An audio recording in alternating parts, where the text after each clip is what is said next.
You ask Tiger to solve. This deals with linear equations with one unknown.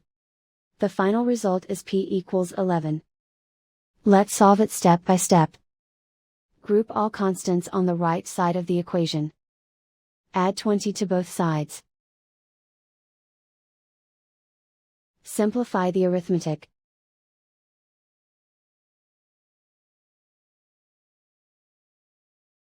Isolate the p.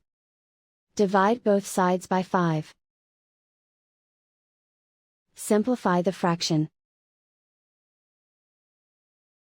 Find the greatest common factor of the numerator and denominator. Factor out and cancel the greatest common factor. And so the final result is p equals 11.